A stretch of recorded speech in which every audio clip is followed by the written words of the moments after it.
meeting is being transmitted in real time, the audio at least, on our website, and it will be recorded for future listening. So that's just a bit of information for everybody to understand. But I'm going to start right. Good morning. I'm Rick Gentry, President of the Board for Housing Development Partners and HDP Mason. It is on April the 9th, 2020, and I'm calling to order the special meeting of these two boards. The process we're using for today's meetings is authorized by Governor Gavin Newsom's executive order N as in Nancy -29-20, which the governor issued on March the 17th to address the COVID-19 public health emergency. The meetings are occurring by teleconference with all board members, legal counsel, and staff participating by phone. Because the board is meeting by teleconference, I will ask each board member to indicate your presence as I call your name now. Gary Gramling? Present. Stephanie Benvenuto? Here. Roberta Spoon? Present. And again, this is Rick Gentry. So we have all four of the members of the HDP and HDP Mason boards present. And I'll point out, parenthetically, I'm doing this in a very formal fashion just to make sure that we get it right. And Stephanie, this is kind of a preview of what we will do for the next full Housing Commission board opening as well. There are no members of the public in attendance. However, the public has been provided with an alternative opportunity to provide comments to the board through an online comment form. A link to this form was included on the agendas for the HDP and HDP Mason board meetings, which were posted on HDP's website, www.hdpartners.org, on Friday, April the 3rd. The public comment form explained that comments submitted before the start of today's meetings will be read in, but as you heard a minute ago, there are none. Comments received after the start of the HDP and HDP Mason board meeting will not be read into the record, but will be distributed to the board, if there are any, to the board members for consideration and made part of the meeting record. We have not, as I said, we have not received any public comments for today's meetings. I'll also note that members of the public may listen to the audio of today's meetings, which is being streamed live online. The agendas for today's meetings included a link to the website for the San Diego Housing Commission Board of Commissioners, where the public can access the audio streaming for today's meetings. For board members, legal counsel, and staff on this call, each time you speak, please begin by identifying yourselves and your title before you begin your comments. In addition, we will vote by roll call as provided for under the provisions of the Brown Act as amended by Governor Newsom's order. For the vote on each matter, I will identify the matter first. Then I will call the name of each board member who will then announce their vote. I will then indicate orally that board member X voted yes or no. At the end of the voting, I will orally report the tally of the vote as follows. Item Y on the agenda passed by a vote A in favor and B opposed, or vice versa. We will now move to the next matter on the agenda, items Z, where the process described will be. And now we're going to proceed with the items on the HDP board agenda, followed by the HDP Mason agenda. And our first item of approval are the minutes of the December 5th, 2019 HDP board meeting. And do any board members have any comments or corrections, or do we have a motion? I was absent, so I'll keep quiet. Okay. I'll make the motion. That was Commission Board Member Gramling, who indicated he was not present. Please do identify yourselves each time you speak. I apologize. That was Board Member. It's always nice to correct a former chair, Gary. And the motion was... And I'll make the motion. And that was Roberta Spoon. Do I hear a second? I'll go ahead Rick? and second. This is Stephanie Benvenuto. And the board member Spoon has made the motion. Board member Benvenuto made a second. And we will now proceed with a roll call on the matter as described above. Board member Gramling, I'm assuming you said that you were absent and are abstaining. That is correct. This is Gary Gramling. And for board member Spoon, you vote aye, I assume? Yes, aye. Yes, I vote yes. And that's board member Spoon. And board member Benvenuto? I vote aye. Okay, the motion passes with a roll call vote of, and Rick Gentry, I will vote aye as well. So the minutes are approved by a vote of 3-0 with 1 abstention. Hold on just a minute.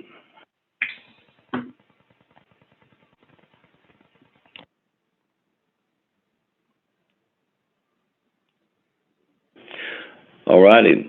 Since there were no public comments and the minutes have been approved, I have determined that because of the unusual nature of this meeting that there probably should be no consent agenda items today.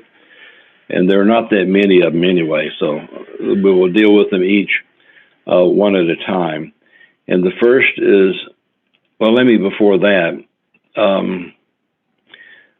are there any comments by any of the board members before we start deliberation of action items?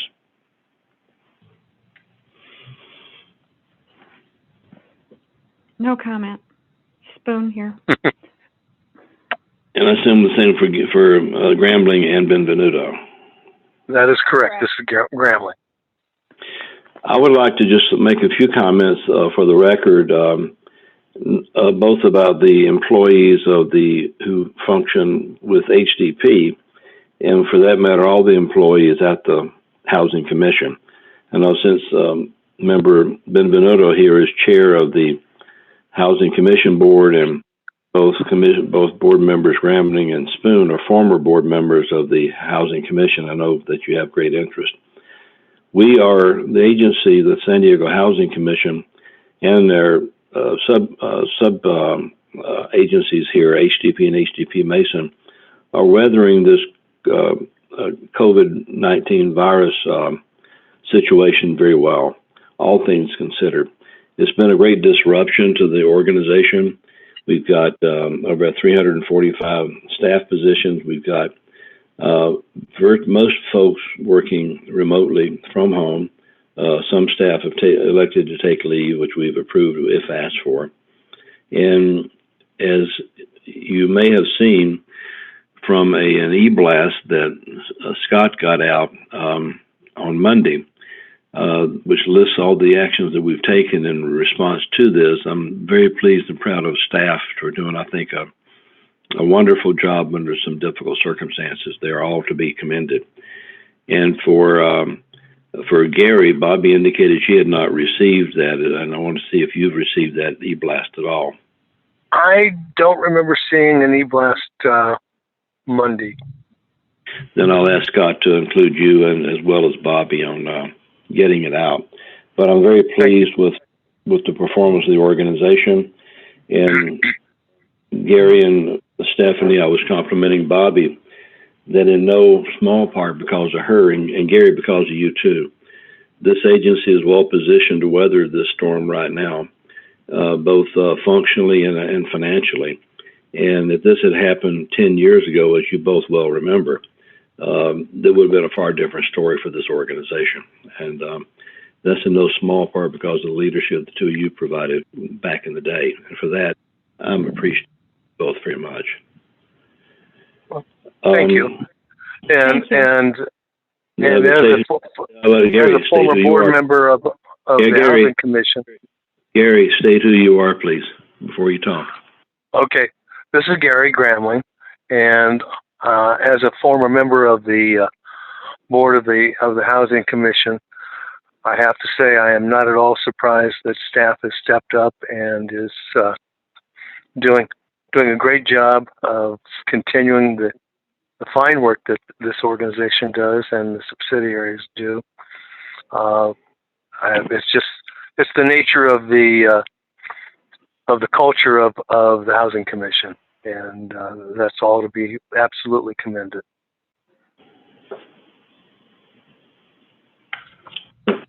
Thank you, sir. Let me also, before we go to the action item, I'm going to ask staff on the line, maybe Mike, beginning with you, to each identify yourselves so we know who all, for the board members and me, to know who all is on this call. Mike, would you start, please? Sure. Mike Papko, Senior Vice President. Perry Zaker, Vice President. Emmanuel Arellano, Vice President. Colin Miller, Vice President.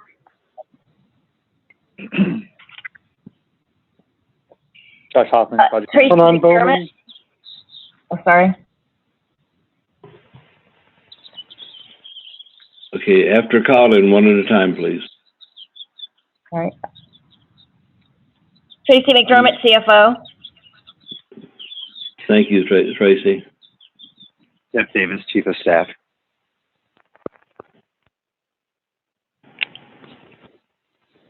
Scott Marshall, Vice President of Communications. Yep. And Chuck, you're on the line. Director of Accounting. Thank you. Hanan Bowman, Asset Management Director.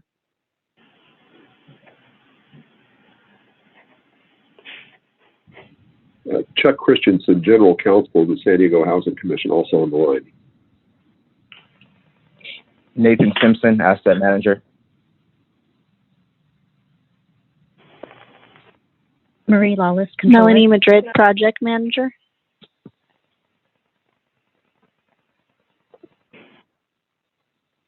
Okay, we've got Matt on it, but the other person needs to speak up again. It got washed out. Oh. Marie Lawless, Controller. Thank you, Marie. That's a Juarez, CIO.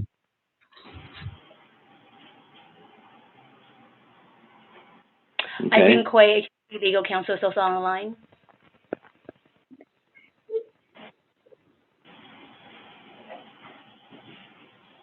Okay, great. What we'll do now is go to the first action item, and that is authorization for HDP signatories. And these are for two individuals, Pari, who just received just earned promotion to Vice President status, and also Emmanuel Arellano. Pari, again, congrats and thank you. And Mike, do you want to say anything here? Thank you. Mike Papko, please identify yourself. Yeah, sure, Rick. So this is Mike Papko. I just want to start by congratulating Perry Zaker, our new Vice President of Development. This is the position that Emily Jacobs had vacated some time ago.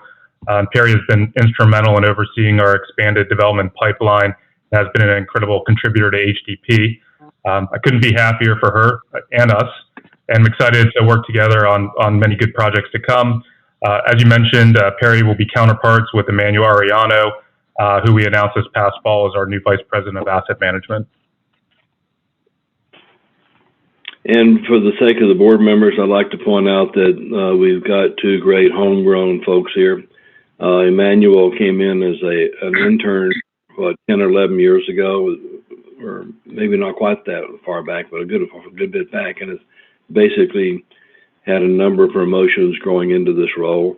Pari came over from City Hall also, about 8 or 9 years ago, and has also grown into an expanded roles very nicely, and they're both wonderful leaders for the Housing Commission. Are there any comments from any of the board members?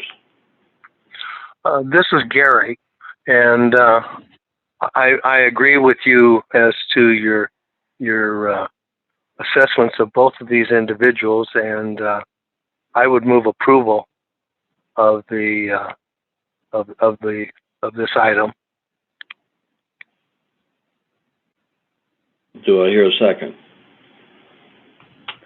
This is Roberta Spoon, and I will second it.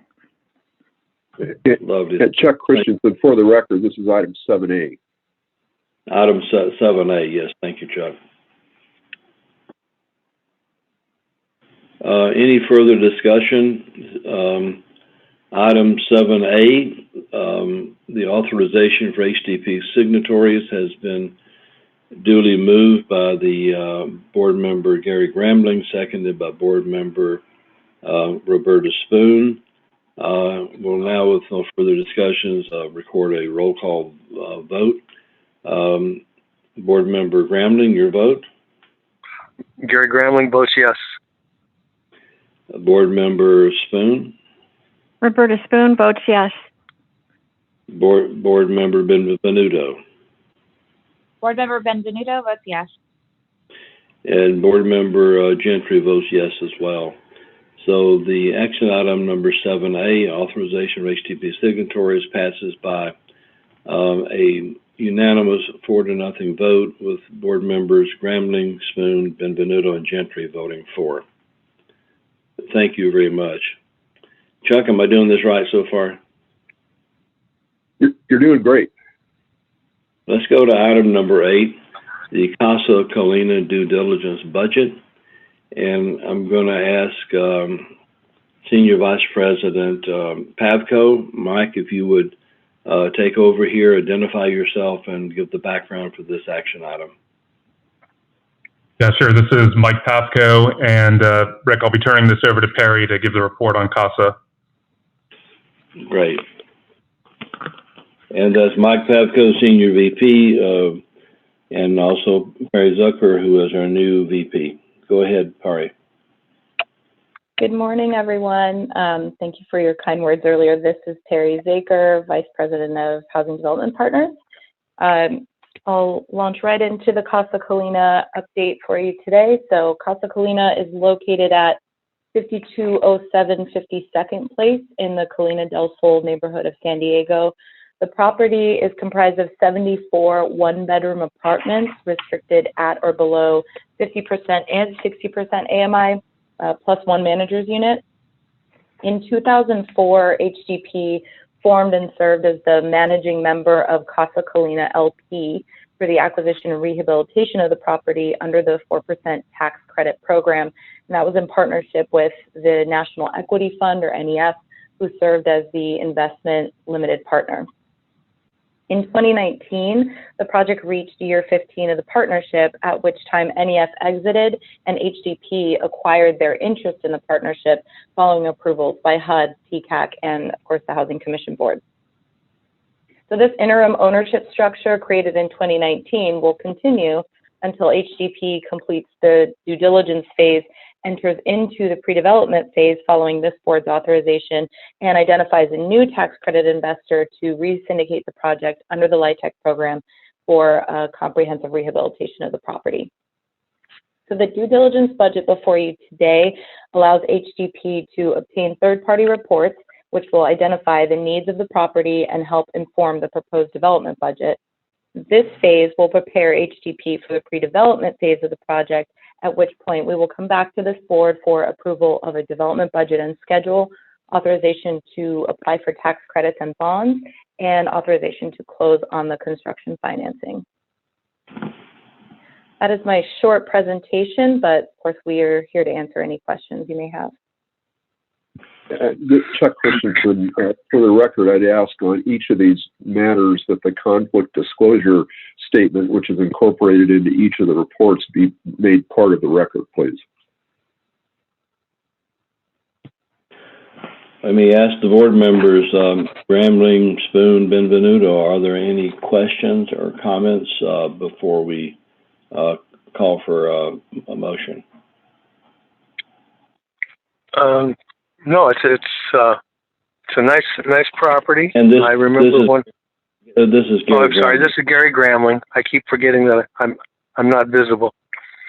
And it seems as if early in 2010, may have been 2009, that we had completed another update on the property and making some improvements, because I remember going to the opening for that function. Mike, you would have been here then. Do you recall? Can you respond to Board Member Gramling's comments? Yeah, this is Mike Papko, Senior Vice President. So, actually, I think it goes back a little before that.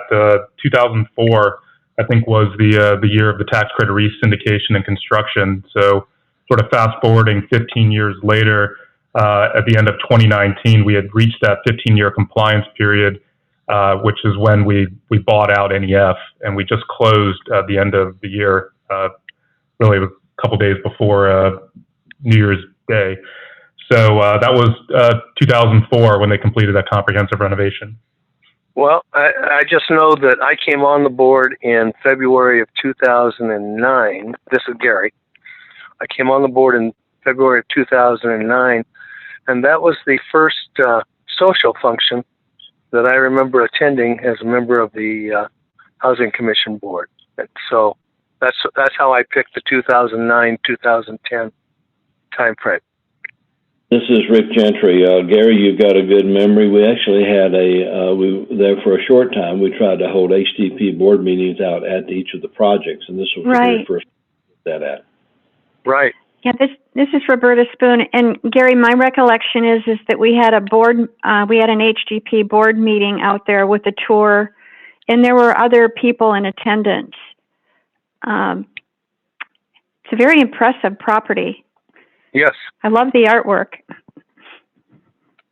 And this is Gentry again. This is a good example of what is known in the industry, the buzzword is preservation, of keeping what we've got, resyndicating, recapitalizing a property and setting up for good use for the next 15 years at least. Mm-hmm. Any comments from any of the other three board members? If not, do I hear a motion to approve? This is Gary Gramling. So moved. Go ahead. This is Benvenuto. I would motion that I'll second the motion. Lovely. It's been moved by Commissioner Gramling, seconded by Commissioner Benvenuto. I'll start with roll call vote. Commissioner Gramling, your vote? Gramling votes yes. Board Member Spoon?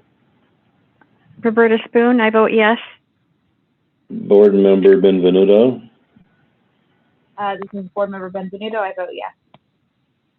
So item number 8 in its 3 parts, Casa Colina due diligence budget. Both the budget, the authorization of personnel, and the reasonableness of the transactions have been motioned and approved by board members Gramling, Spoon, and Benvenuto. Okay. Are you not voting? Oh, and Gentry too. Sorry about that. I'm not used to being a board member, Gary. I don't know that I got a vote here. So it passes on a 4-0 unanimous vote. Okay, item number 9, please. Item Village Supplemental Loan. And again, Mike Pavko, would you take over the lead here, please, sir? Yes, be happy to. Mike Papko, Senior Vice President.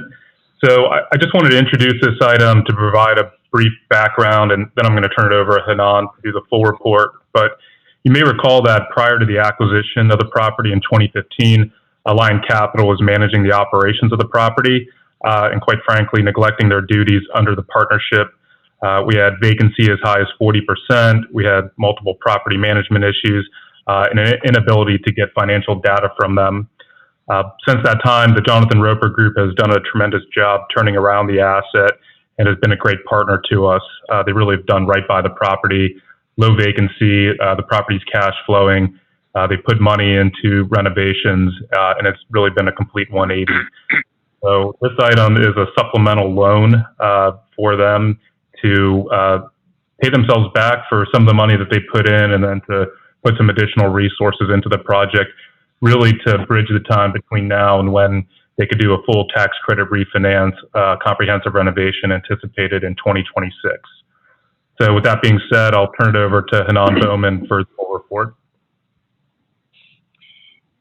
Hanan Bowman, Director of Asset Management. Background, Island Village was originally constructed in 2001. This is a 281 apartment property at 1245 Market Street in downtown San Diego. As Mike indicated, the partnership was formed in September of 15. HDP formed HDP Island Village LLC to serve as the managing general partner of the partnership East Village West LP. Again, the administrative general partner is East Village West LLC. As Mike indicated, the limited partners are the Roper Living Trust, the Kuykendall Family Trust, and the Stapleton Family Trust.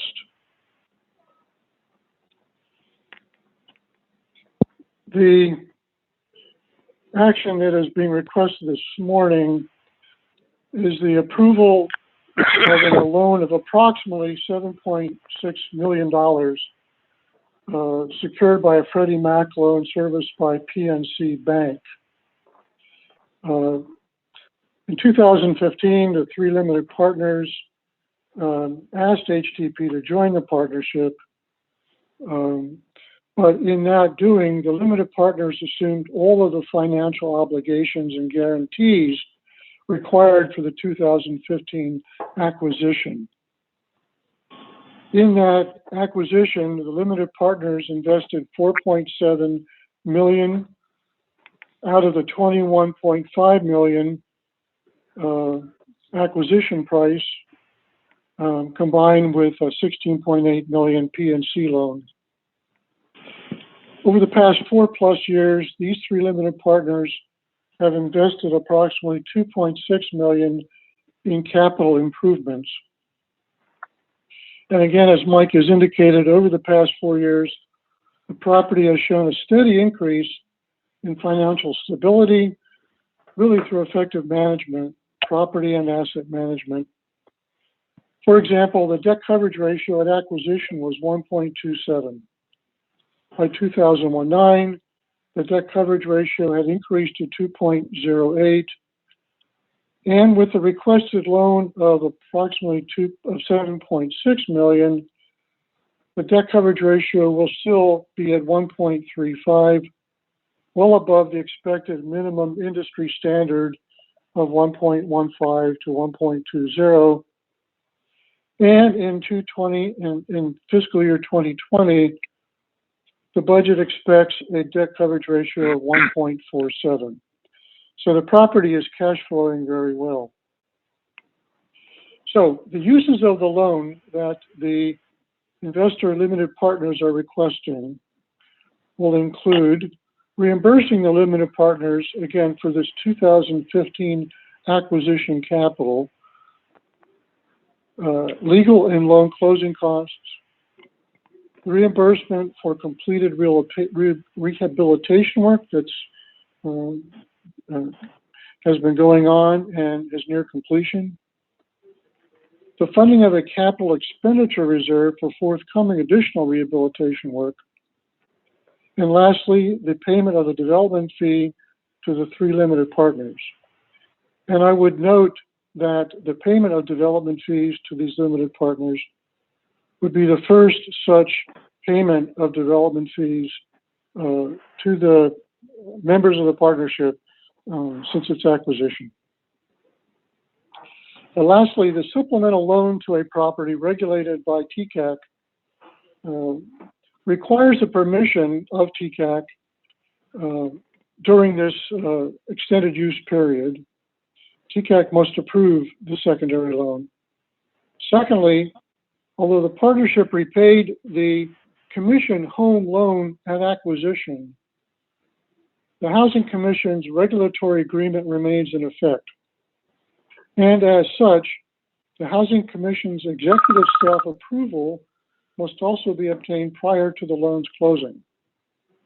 I'm pleased to report that prior to this meeting, the three limited partners, the investor limited partners, have provided HDP with confirmation of TCAC approval, and at last information are continuing to work on Housing Commission approval. So with those comments, the recommendation is the approval of the supplemental loan of approximately $7.6 million from PNC Bank, a loan expected to be sold to Freddie Mac. Authorize the senior VP or VP to enter into contracts and executive necessary documents and instruments to approve as approved by legal counsel. Approve the authorizing resolution to borrow as prepared by HDP's legal counsel, and find the foregoing transactions are just and reasonable as to HDP for purposes of the California Corporations Code Section 5234, to the extent that they involve the San Diego Housing Commission. That's the conclusion of the staff report. I certainly entertain questions. Before we get into any major questions, this is Gary Gramlin, and I need to ask counsel, what is the number of feet from that property that I could have a potential conflict of interest? I can see the property if I lean out over my balcony. Okay, that Chuck Christensen, General Counsel of the Housing Commission, the state law requires that, or provides that, no director or member of any public agency may vote or participate in a matter if they own property within 500 feet of the property that's the subject of the action. Then I'm going to remove myself from the discussion and from the vote, because it's very, very close to the 500 feet, but I don't think it exceeds 500 feet in terms of my property. All right, Chuck Christensen, again, we'd ask them that recusal and abstention be noted in the record, please. Yes. This is Rick Gentry. We'll do so, and Board Member Gramlin, thank you very much for calling this up. I think it's probably beyond 500 feet away from your residence, but and as our counsel likes to say, an abundance of caution, I think your recusal on this matter is entirely appropriate. Let me ask the other board members then, Spoon and Benvenuto. Do either of you have comments or questions about this particular set of action items? I have no questions. Spoon here. That was Commissioner Spoon. And Commissioner Benvenuto? Benvenuto here, no questions. Thank you. That being the case, do I hear a motion to approve? I'll make the motion. Spoon. Happy to second. This is Stephanie, or Benvenuto. Okay, it's been item number 9, parts A, B, C, and D have been motioned for approval by Board Member Spoon, seconded by Board Member Benvenuto. If there's no further discussion, I'll commence with the roll call vote. Commissioner Spoon? Spoon votes yes. Spoon votes yes. Commissioner Benvenuto? Benvenuto votes yes. Benvenuto votes yes, and Board Member Gentry votes yes as well. So the motion 9 in all 4 parts on the Island Village supplemental loan passes by a three votes for, Spoon, Benvenuto, and Gentry, no one against, and Board Member Gramling recusing from the vote. Okay, let's go to item number 10, the Cortez Hill acquisition and funding item. And again, Senior VP Pavko, would you take the lead here, sir? Sure. This is Mike Papko, Senior Vice President. I'll be turning it over to Perry Zaker for the report.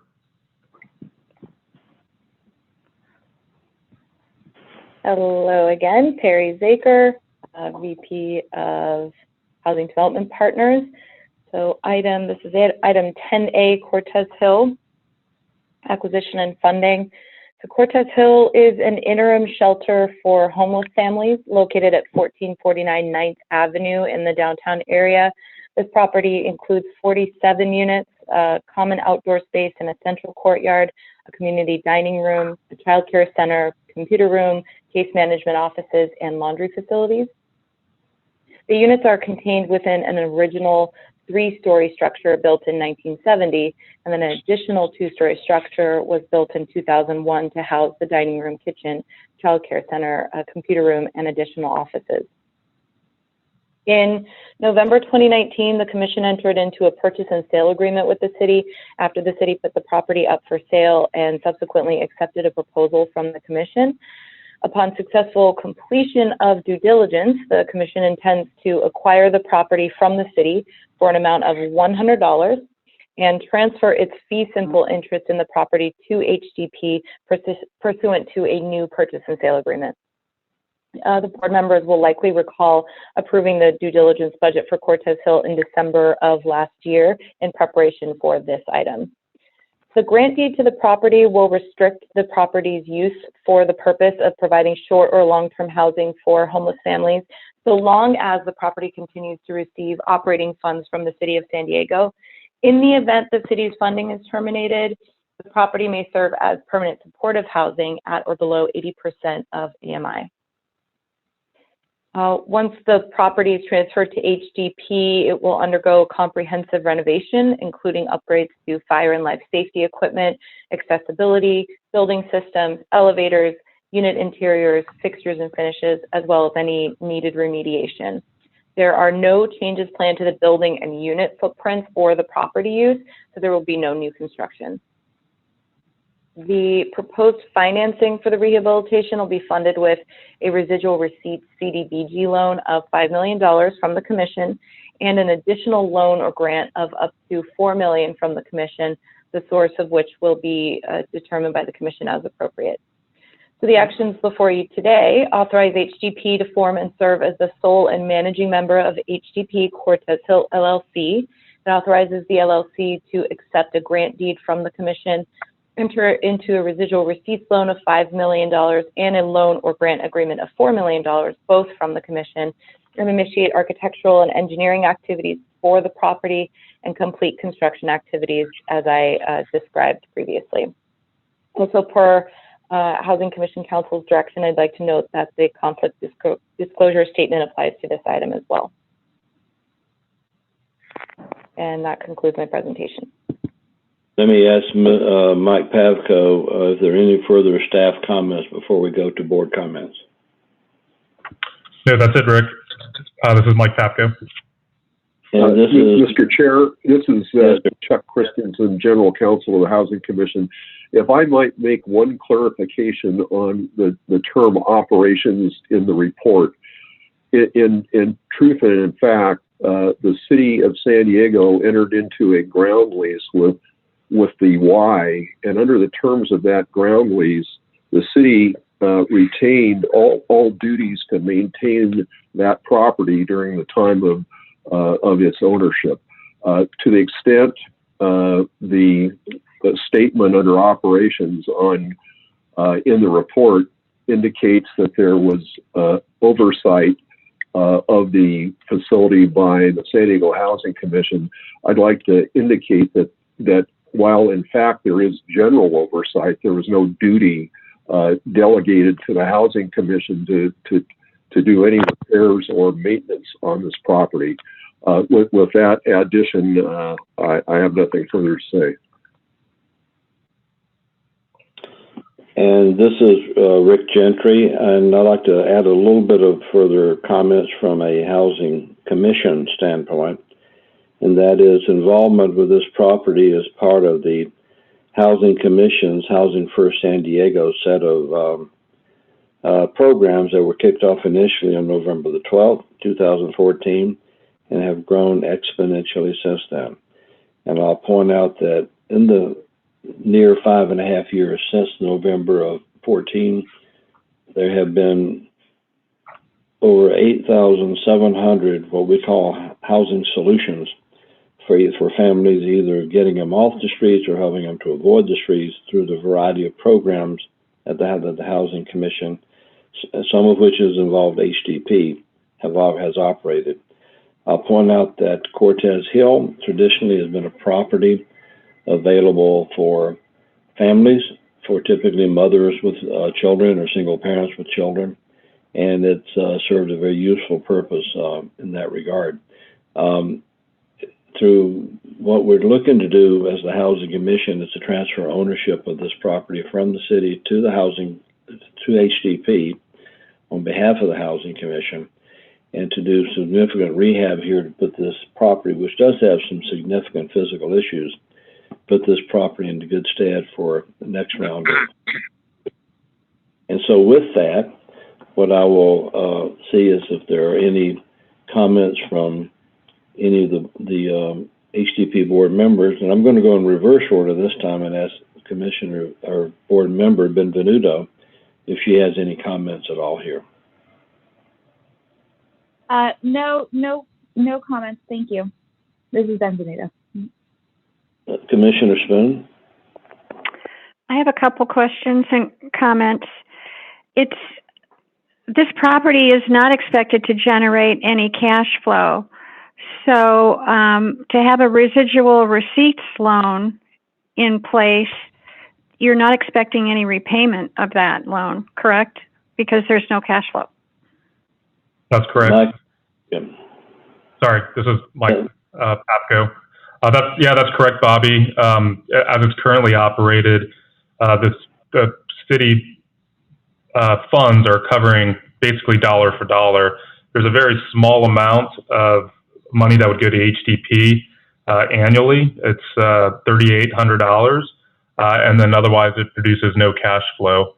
So conceivably those loans would be attached to the property, and if it was sold down the road, then potentially they could be paid off. But obviously with no cash flow coming off the property, the valuation would be low.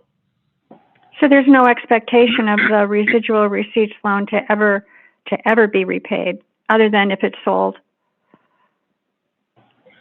That's correct. During this time with this current program in place, that would be accurate. The purchase and sale agreement does contemplate that if the city's proceeds were to go away, that the property would revert to a permanent supportive housing project, at which time the program would change. Perhaps there'd be an opportunity to put vouchers on the project and to cash flow it. But in its current configuration, there's no cash flow. And, it's referred to as transitional housing. So does that preclude putting project-based vouchers on the property? This is Rick Gentry. Technically, probably. And this has been used as a way station for families in order to get those families into better stead elsewhere. And it's conceivable that at some point in the future there might be some other facility that could provide that transitional purpose, in which case, as Mike Pavko just said, this could be transitioned into alternate use. But as short-term transitional, that's correct, vouchers could not apply. However, it is conceivable at some point some other homelessness type programs like the Rapid Rehousing Program or another one of the homelessness programs operated by the Housing Commission, by Lisa Jones and her crew, might could come to apply to this. So I think probably a more accurate way of looking at it financially is not that it will never show a positive cash flow, or that it would only show a positive cash flow if sold. I think it'd be more accurate to say if it transitioned into another function and or ownership entity still controlled by either the Housing Commission or HDP, at that point there could be an alternate financial scenario. Mike, would that be an accurate way of saying it? Yes. Yep. This is Mike Papko. That's correct. Okay, I have one other question. You know, the property itself was an old motel. I think it was a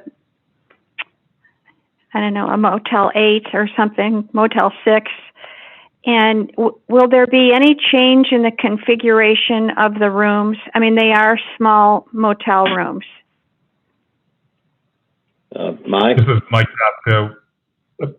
Bobby, we're currently planning to renovate the project as is, not necessarily add kitchenettes. And I don't know if you've done a tour of the project, but there are bunk beds, that are on both sides of the walls to be able to maximize the number of occupants. And I think a reconfiguration or to, add additional kitchen space, et cetera, and any of those would be taking away from being able to house more people in those units. I think the only way you could do it is reduce the number of rooms. Yes, yeah, I guess that would be a possibility. The property is in really bad shape. I think it would be significantly more expensive to combine the units. And then, of course, we'd be serving less households. Less people, right. We hadn't contemplated that in the budget. And in fact, the budget is almost identical to that for West Park, which we just finished construction on, and we think it's of a similar condition. So we've been able to draw upon that experience, and we know that there's going to be extensive remediation of the property. There's a lot of water issues. So we think that the renovation itself is going to be extensive and pretty much use up every bit of this budget. Mike, this Have is you been Gary in Graham. Go ahead. Yeah, during this rehabilitation period that you're talking about, are we going to need to vacate the entire property, or will some of it be used while other units are being rehabbed? The entire property has already been vacated, so it'll remain vacated during the renovation. Okay. I have no further questions. Board Member Gramling, any further questions? No, I've always liked the property. I'm sorry, it's sad to hear that it's fallen into disrepair, but I have no doubt that we can bring it back and put it to good use again. This is Board Chair Gentry. From a staff standpoint, one of the considerations was whether to just slap some lipstick on it and try to see if that can make it of current value and usage a bit longer. But looking deeply at it, there were some potential issues there that we did not want to subject the residents to going forward, and we decided we needed to do a more comprehensive, take a more comprehensive approach to the property. Hence the reason that it's been vacated already, and that we're looking at a pretty substantial set of action items here. Well, this is Spoon again. I'm very happy that the Housing Commission is involved. I think it's an important property. It's one of the very few properties that can house families, intact families. And so I'm glad that you're involved, and I'd like to make the motion to approve this project. Do I hear a second? This is Gramling. I'll second that. One bit of further discussion before we move to a vote. I'll point out that this has been used not only to get folks off the streets, but frequently, and Commissioner Spoon knows this very well, is to get family members away from dangerous situations and abusive situations. So it's probably served that purpose as much over the years as it's been for actually getting people off the streets. But it's been a good way station for families. And with that, I'm going to call for a vote. Since Commissioner Spoon, you made the motion, may I ask for your vote? Yeah, Spoon votes yes. Spoon votes yes. May I ask the seconder of the motion, Commissioner Grambling, for your vote? Yes, Granling votes yes. And may I ask Board Member Benvenuto for your vote? Benvenuto votes yes, thanks. So we have, and Gentry votes yes. So we have a unanimous yes on this property from Board Members Spoon, Grambling, Benvenuto, and Gentry. Thank you all very much.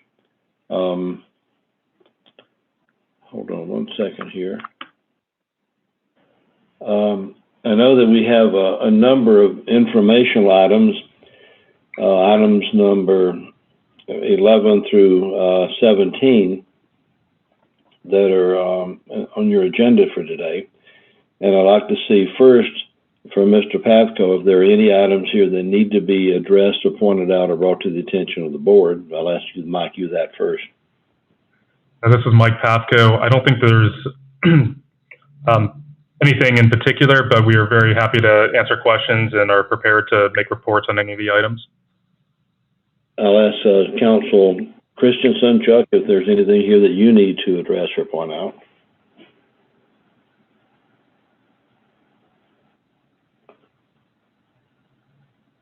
I'm assuming no. And let me ask any of the board members, Benvenuto, Spoon, Grambling, is there anything in these listing of items or anything else for that matter that you'd like to bring up for discussion? This is Granling. No. No. Benvenuto? Spoon. No. Spoon, no. Benvenuto says no, thank you. And Gentry as well. This is great. For Stephanie, Bobby, Gary, all three, I really appreciate your participating this way. And Stephanie, I think this is a good prototype for when you get to do this next time, because I'm sure we're still going to be under the same structure and process when we have the next Housing Commission Board meeting. And I'm going to ask Mike if there's anything else that needs to be said before I adjourn the meeting. This is Mike Pavko, and that wraps it up. Okay, what I will do then, at 9:58 a.m., I will declare an adjournment of the meeting. Thank you all very, very much. We'll talk again soon. Bye-bye. Thank you. Hi. Hey, Rick? Yeah. Are we doing HDP Mason? Oh, I'm sorry. Has anybody hung up? No. Bobby, Gary, you still there? Yep. Stephanie?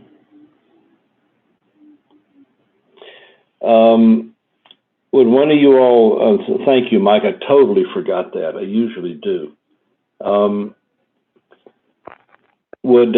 Mike, would you have one of your people call Stephanie and see if she can sign back in? Yes. Scott, are you still on the line? Mike, I can do that. This is Jeff Davis. I will text her real quick. Great, thank you. And remember, we're still a live broadcast here, so just for make sure everybody knows. And I'll give it about a minute before I open it back up. We still have a majority here. You have a quorum, right? We have a quorum, rather.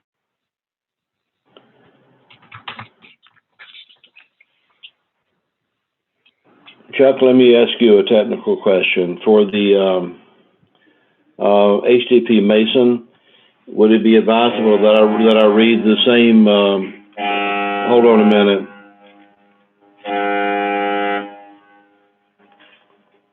That's a cruise ship horn you heard behind me. I've got a window open, and we've had cruise ships here and unloading people for the last 2 weeks. Chuck, possible that I read the full announcement before this board meeting as well, or would the first one suffice? No, I don't think that's necessary, since we have the same, as I understand it, there was no public comment on this, and that was submitted. In addition, we have the same commissioners present. So what you could say is you hereby incorporate by reference all the comments you made in connection with the method of proceeding in the HDP general meeting. Great. And it's now 10:01, so I'm going to go ahead and call this one into meeting to order. This will be the board meeting for the HDP Mason Board on April the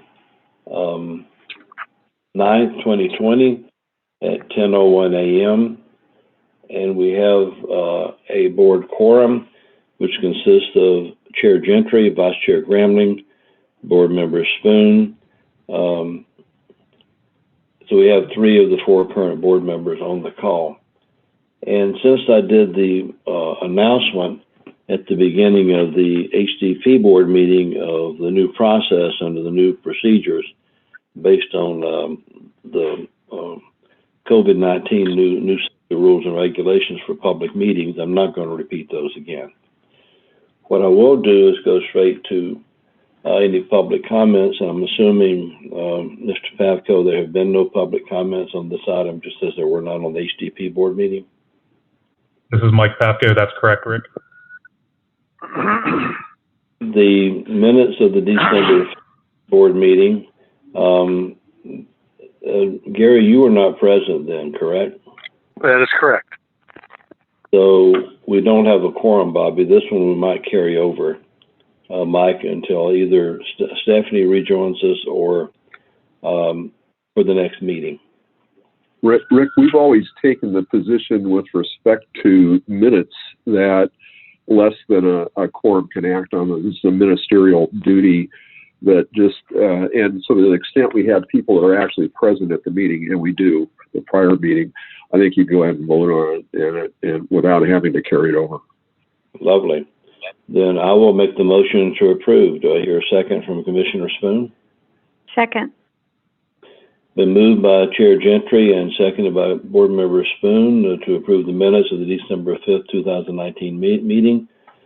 Commissioner Spoon, how do you vote? Yay. And Chair Gentry votes aye as well. So we've got a vote of 2-0 passing the minutes of the December 5th, 2019 meeting. I've also determined, just as in the last meeting, that there should be no consent items, again, given the unusual nature of this meeting. And so I will ask if there are any comments from the Board of Directors before we continue. Hearing none. This is Gramling, and I'm just, as a director, I'm happy to be able to attend this meeting. Glad to have you, man. Mike, any comments from the Senior Vice President? Mike Pavko, no comments. Okay. Let's go to action items. The first is the authorization for signatories for the HDP Mason Board of Directors, both Perry Zucker and also Emmanuel Arellano, similar to what we authorized in the previous meeting. And are there any, Mike, any comments from you on this one, or is it just a go as was previously? Yeah, this is Mike Pavko. Rick, it's a go. It's very similar to the last item from the HDP board meeting. Great. Any comments from board members Gramling or Spoon? If not, do I hear a motion to approve? Bobby, you want that one? Go ahead, Gary. Okay. This is Gary, and I move approval of the authorization for signatories. And I second it. This is Spoon. So item number 7A and B has been made by Board Member Gramling, seconded by Board Member Spoon. I'll call for a roll call vote now. The maker of the motion, Commissioner or Board Member Gramling, how do you vote? Gramling says yes. Board Member Spoon? Spoon says yes. And Gentry says yes. So item number 7, authorization for signatories, both parts A and B, are approved by unanimous vote of board members Grambling, Spoon, and Gentry. Okay, then item number 8 is the Mason Hotel tieback agreement. And let me ask Senior VP Pavko, Mike, if you would address that, please, sir. Thank you, Rick. This is Mike Papko. I'll be turning it over to Emmanuel Arellano for the report. Okay, good morning, everyone. This is Emmanuel Arellano, Vice President of Asset Management. The action before you is to authorize HDP Mason Corporation to enter into a memorandum of understanding MOU between HDP Mason and Vanderbilt Hotels, LLC. Vanderbilt is the owner of the property located at 1351 Fifth Avenue in San Diego, which is immediately adjacent to the Mason Hotel. The site is currently utilized as a public parking lot.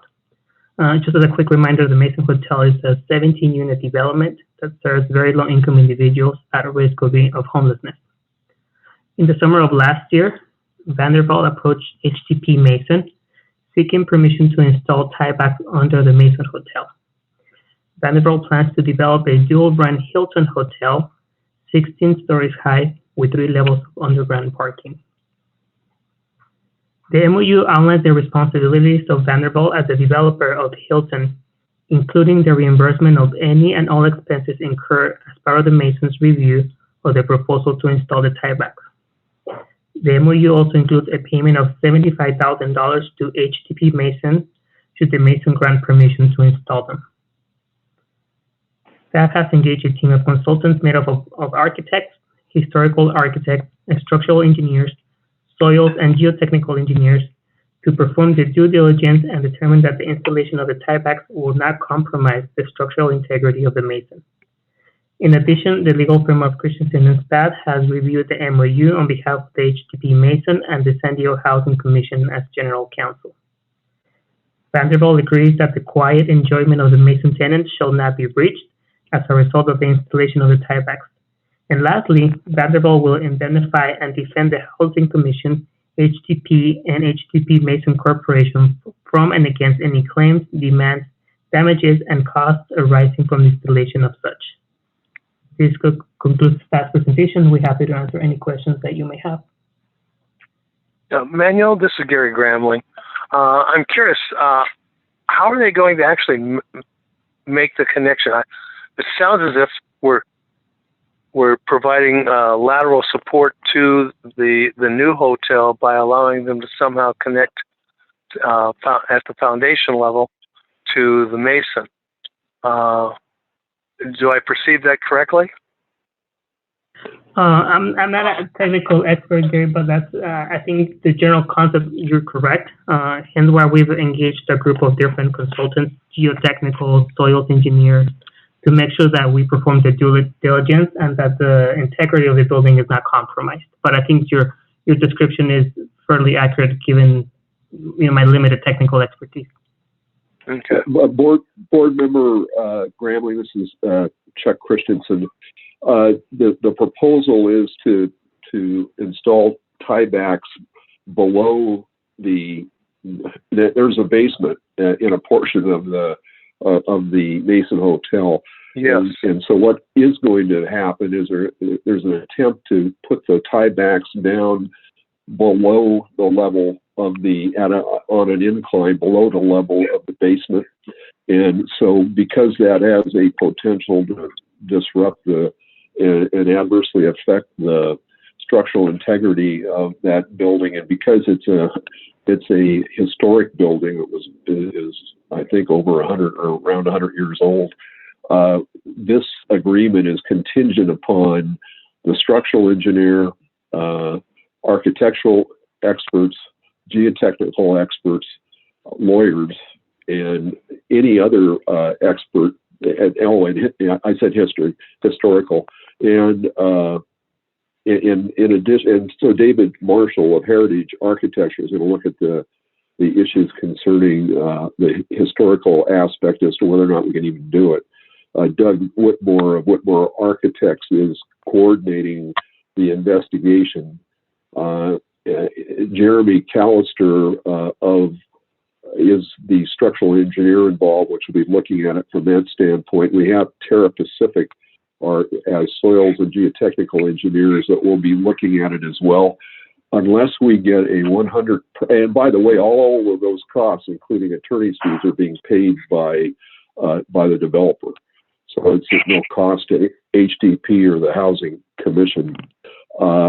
And finally, if there is not a wholehearted approval by all of those experts of the method by which the project's going to proceed, the HDP Mason will not execute any letter of permission, and will require that the structural aspect of the Hilton Hotel be done on their property and not on the HDP property. So we're focused carefully on making sure this property doesn't get adversely affected by trying to be a good neighbor.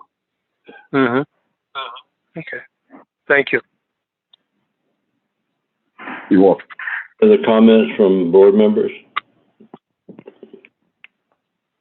No. Hearing none, do I hear a motion to approve? I would like to make the motion to approve. This is Spoon. And Second. This is Gramling, and I second the motion. Item number 8, both parts A and B have been motioned for approval by Board Member Boone and seconded by Board Vice Chair Gramling. And I will take those in order of action. Bobby, since you made the motion, how do you vote? I vote yes. And Gary? Gary votes yes. And this is Gentry. I vote yes as well. Stephanie, have you joined us? Yes, and I vote yes. Thank you. Thank you. Sorry I ended the call earlier too soon, Stephanie. And I'll let the record show that Board Member Venuto joined us for the conversation on this item as well. Any comments at all, Stephanie? No, thank you. Okay. The vote was 4-0, aye. It included Bobby Spoon, Gary Gramling, Stephanie Benvenuto, and Rick Gentry. Mr. Gentry, Chuck Christensen, Yes, General Counsel for the Housing Commission. If you wanted to, you could go back and re-vote on the minutes now that you would have a quorum, and so that you'd have 3 votes. Lovely. Let's go back to the action item number, item in order number 3, approval of minutes for the December 5th, 2019 board meeting. Gary, Stephanie was not here then, so he was unable to vote. So it will be you, me, and Bobby Spoon. So we will rehear this item, and do I hear either any comments or a motion to approve? I will make, this is Spoon. I'll make the motion to approve. And this is Benvenuto. I'm happy to second. Okay, the vote on the minutes of the December 5th, 2019 meeting, and also Gentry, I will vote to approve. The approve, all in order of motion. Bobby, do I hear your vote yes on this item? Spoon votes yes. Benvenuto? Benvenuto votes yes. And Gentry votes yes as well. So item number 3, the minutes of the December 5th, 2019 board meeting, HDP Mason, are approved 3-0 by Spoon, Benvenuto, and Gentry. Chuck, do you think I need to redo action item number 7 as well, the authorization for signatories? No, I don't think so. We had a 3-0 vote on that with Director Benvenuto absent at that time. I think you're fine on that. You have 3 votes. And Stephanie, that was similar to the previous item as well, the authorization for signatories. So if you're okay, we just will not request the issue. That's fine. That's fine. Okay, great. Okay, are there, Mike, anything else with respect to HDP Mason that we need to address today? This is Mike Papko. No, that's all. And thank you, everybody, and hope everyone stays safe. Indeed, and thank you everybody too. Any further comments from any of the board members before I declare an adjournment here? This is Bobby Spoon. I think you did a great job today, Rick, in managing this, and thank you to the staff for putting it together. I thought it went very well, and good luck in doing this with the full board meeting. Thank this you. is Gary Grambling, and I agree with Commissioner Spoon, absolutely. Thank you both. I appreciate that very much. And Stephanie, the next one's on you. Yeah, well, that's the only way we're doing meetings now, but job well done to team for adjusting to this new reality. Thank you. Well, thank you all. This is I think the 26th day I've been working from home, and it's interesting.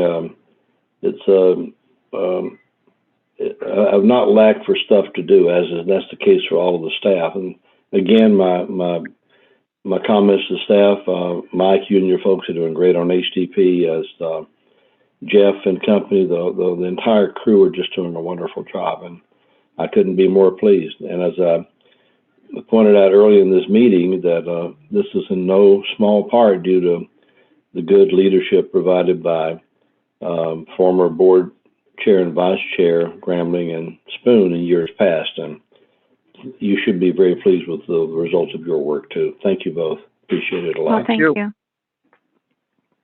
Okay. All right. Anything else? And we'll consider that a bunch of virtual hugs and kisses then. Right. Exactly. Anything else we need to talk about getting before I declare an adjournment? Okay, we will adjourn the. Excuse me. No. Great. I will declare the HDP Mason Board meeting adjourned then at 10:17 a.m. Thank you all so much. And Mike, thanks for catching my attention before I hung up a while ago. Thanks. No problem. Okay. Thank you, everyone. Thank you. Bye. Bye. Take care. Guys. Bye. Bye.